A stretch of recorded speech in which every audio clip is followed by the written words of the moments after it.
Hello साथियों, आज की क्लास में हम लोग 2 फरवरी 2019 में जो आरपीएफ कांस्टेबल का पेपर हुआ था उसको आज हम लोग देखने जा रहे हैं।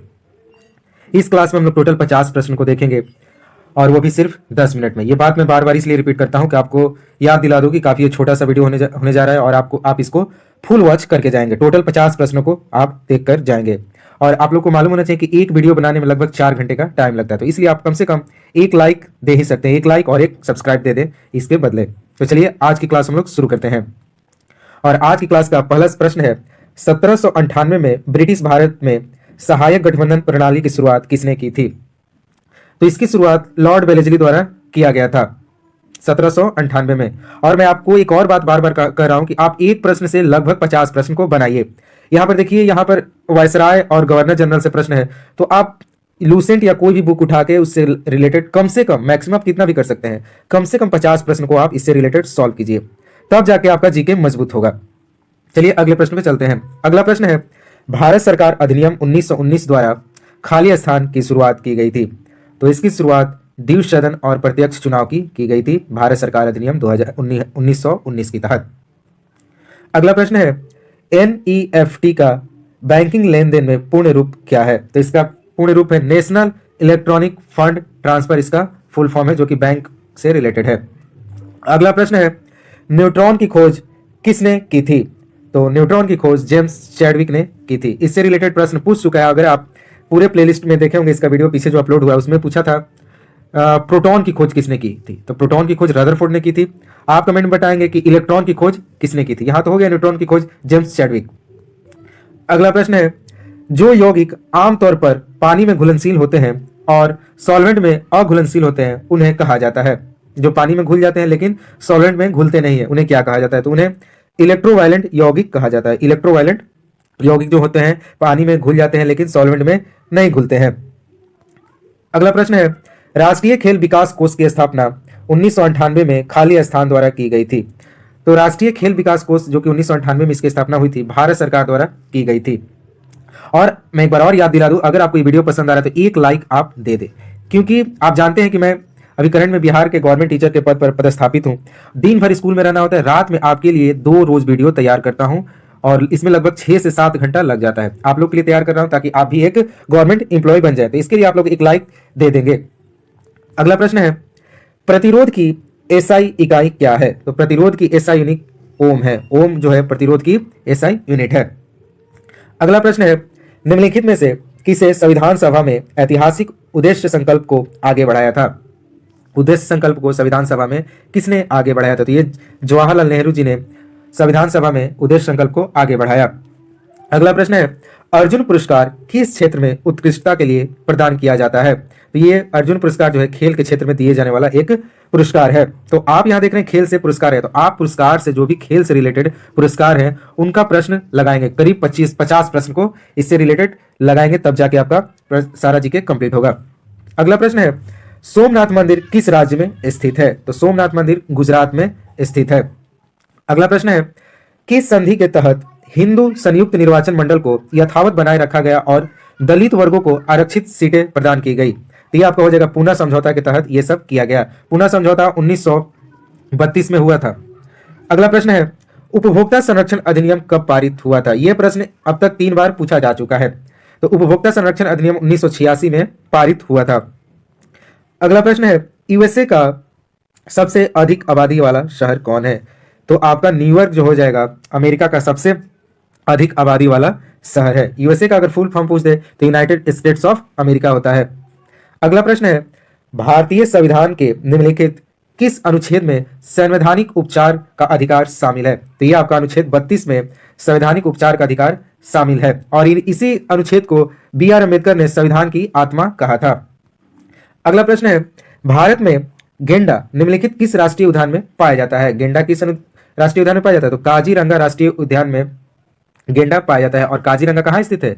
यह आपका असम में स्थित है। गिर गुजरात में, रणथंभौर राजस्थान में और नागार्जुन आप कमेंट बताएंगे। अगला प्रश्न है, कार्बन का कौन सा अपरूप विद्युत का संवाहक होता है? तो ये ग्रेफाइट जो है ये इसमें इलेक्ट्रिसिटी पास कर सकती है, ये विद्युत का सुचालक होता है। अगला प्रश्न है, गौतम बुद्ध का जन्म कहाँ हुआ था? तो गौतम बुद्ध का जन्म लुम्बिनी में हुआ था। अगला प्रश्न है, रक्त के एक द्रव माध्यम होता है जिसे खाली स्थान कहा जाता है, इसे हम प्लाज्मा कहते हैं। अगला प्रश्न है, चुंबकीय क्षेत्र का एकमात्र हिस्सा जिसमें खाली स्थान होता है। तो चुंबकीय क्षेत्र का एकमात्र हिस्सा जिसमें दिशा और परिणाम दोनों होते हैं, दिशा और परिणाम दोनों होते हैं, तो ये आपकी कौन सी हो जाएगी, वेक्टर क्वांटिटी हो जाएगी। अगला प्रश्न है, दांडी मार्च कब शुरू किया गया था। तो दांडी मार्च 1930 में महात्मा गांधी के द्वारा शुरू किया गया था। अगला प्रश्न है, प्रांतों में द्विशासन खाली स्थान के माध्यम से पेश किया गया था। तो प्रांत में भारत सरकार अधिनियम 1919 के माध्यम से द्विशासन पेश किया गया था। अगला प्रश्न है, निम्नलिखित में कौन सा महात्मा गांधी के राजनीतिक गुरु थे। तो महात्मा गांधी के राजनीतिक गुरु गोपाल कृष्ण गोखले थे। अगला प्रश्न है, 1929 में भारतीय राष्ट्रीय कांग्रेस के लाहौर अधिवेशन के अध्यक्ष कौन थे। तो इसका आंसर हो जाएगा जवाहरलाल नेहरू जो थे। 1929 के जो लाहौर में अधिवेशन हुआ था भारतीय राष्ट्रीय कांग्रेस के, उसके अध्यक्ष जवाहरलाल नेहरू थे। तो आप यहां ऑब्जर्व कर रहे होंगे कि आईएनसी इंडियन नेशनल कांग्रेस से काफी प्रश्न पूछे जा रहे हैं, तो आप इससे रिलेटेड सारे प्रश्नों को याद कर लेंगे। अगला प्रश्न है, निम्नलिखित में से किस खेल में गोलकीपर की आवश्यकता होती है। तो हमारा गोलकीपर हैंडबॉल में होता है। अगर फुटबॉल होता तो फुटबॉल में भी गोलकीपर की आवश्यकता होती है, हॉकी में भी गोलकीपर की आवश्यकता होती है, और हैंडबॉल में, यहाँ वॉलीबॉल, खो खो और क्रिकेट में कोई गोलकीपर की आवश्यकता नहीं होती। अगला प्रश्न है, उचित परिस्थितियों के तहत एक अंकुर में भ्रूण को विकसित करने वाली प्रक्रिया को क्या कहते हैं। तो इसे हम अंकुरण कहते हैं। अंकुर में भ्रूण को विकसित करने वाली प्रक्रिया को हम अंकुरण कहते हैं। अगला प्रश्न है, एक जल निकासी बेसिन को दूसरे से पृथक करने वाली सीमा रेखा को क्या कहा जाता है। मान लीजिए दो जल निकाय है, ये दोनों नदी है और एक ये है, तो इनके बीच को जो पृथक कर रहा है, इनको अलग कर रहा है, उस रेखा को क्या कहा जाता है। तो उसे हम जल संभरण कहते हैं या वाटर शेड कहते हैं। अगला प्रश्न है, राष्ट्रीय नमूना सर्वेक्षण संगठन का गठन कौन सा मंत्रालय करता है।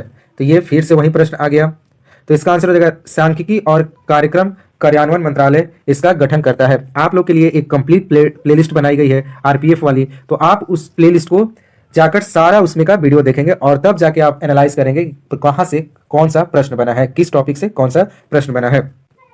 अगला प्रश्न है, संविधान सभा द्वारा खाली स्थान में राष्ट्रीय ध्वज को अपनाया गया। तो 1947 में संविधान सभा द्वारा राष्ट्रीय ध्वज को अपनाया गया। अगला प्रश्न है, अरकान योमा पर्वत श्रृंखला निम्नलिखित में से किस देश में है। तो ये म्यांमार में है।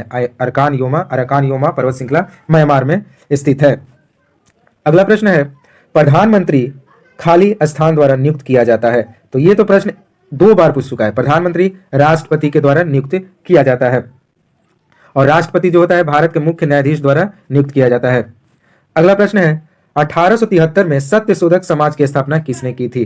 तो इसकी स्थापना ज्योतिबा फुले ने की थी। सत्य शोधक समाज, ये भी पूछता है कि कब हुआ था, तो 1873 में ज्योतिबा फुले द्वारा सत्य शोधक समाज की स्थापना की गई थी। अगला प्रश्न है, 1724 में हैदराबाद राज्य की स्थापना किसने की थी। तो इसकी स्थापना निजाम उल मुल्क द्वारा 1724 में हैदराबाद राज्य की स्थापना की गई थी। अगला प्रश्न है, एक गैर नवीकरणीय ऊर्जा है। तो कच्चा तेल जो है एक गैर नवीकरणीय ऊर्जा है, मतलब कि इसे अगर आप लगातार यूज करेंगे, लगातार बर्बाद करेंगे तो एक दिन ये जाकर खत्म हो जाएगा, लेकिन मिट्टी, जल, वायु एक नवीकरणीय ऊर्जा है। अगला प्रश्न है, भारत के नए शासन व्यवस्था का पहला गवर्नर कौन था। तो जब भारत का एक नया शासन व्यवस्था बना तो उस समय भारत का गवर्नर लॉर्ड माउंटबेटन बना। अगला प्रश्न है, दुनिया में तांबे का प्रमुख उत्पादक देश है। तो चिली जो है दुनिया में सर्वाधिक तांबे का उत्पादन करता है। अगला प्रश्न है, निम्नलिखित में किस प्रकार की मिट्टी को ऊसर मिट्टी के नाम से जाना जाता है।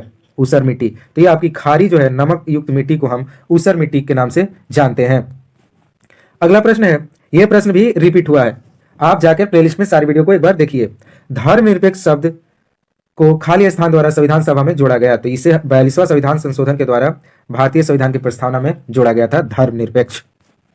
अगला प्रश्न है, जब समय और स्थान की कुवितरण के साथ अपर्याप्त वर्षा की एक लंबी अवधि घटित होती है तो उस स्थिति को कहा जाता है, उस स्थिति को मौसमी अनावृष्टि कहा जाता है। अगला प्रश्न है, भद्रावती स्टील प्लांट कहां स्थित है। तो भद्रावती स्टील प्लांट कर्नाटक में स्थित है। अगला प्रश्न है, ग्लास प्रिज्म के उपयोग से सूर्य के प्रकाश के स्पेक्ट्रम को प्राप्त करने वाला पहला वैज्ञानिक कौन था? तो इसे हम आइजैक न्यूटन कहते हैं। आइजैक न्यूटन पहला वैज्ञानिक थे जिन्होंने ग्लास प्रिज्म का उपयोग करके सूर्य के प्रकाश के स्पेक्ट्रम का पता लगाया था। अगला प्रश्न है, यह भी करंट का प्रश्न है, इसे आप ना याद करेंगे। आप एक बार देख लेते हैं। 2018 राष्ट्रमंडल खेलों में किस देश ने पदक तालिका में शीर्ष प्राप्त किया? तो ये था ऑस्ट्रेलिया। अगला प्रश्न है, निम्नलिखित में से कौन सा शहर सिंधु घाटी सभ्यता का मैनचेस्टर के रूप में जाना जाता है?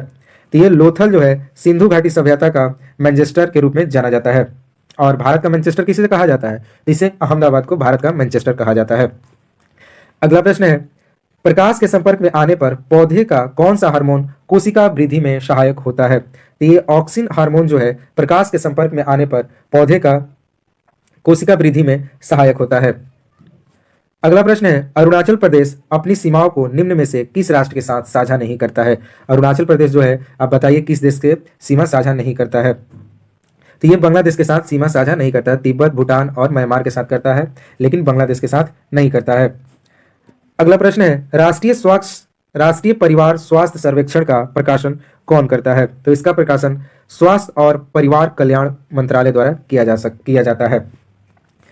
अगला प्रश्न है, लुका मैड्रिक किस देश के फुटबॉल टीम से जुड़ा था? तो लुका मैड्रिक जो थे क्रोएशिया के प्रमुख खिलाड़ी थे, काफी महत्वपूर्ण खिलाड़ी थे। इन्होंने बहुत सारे गोल किए थे फीफा विश्व कप में।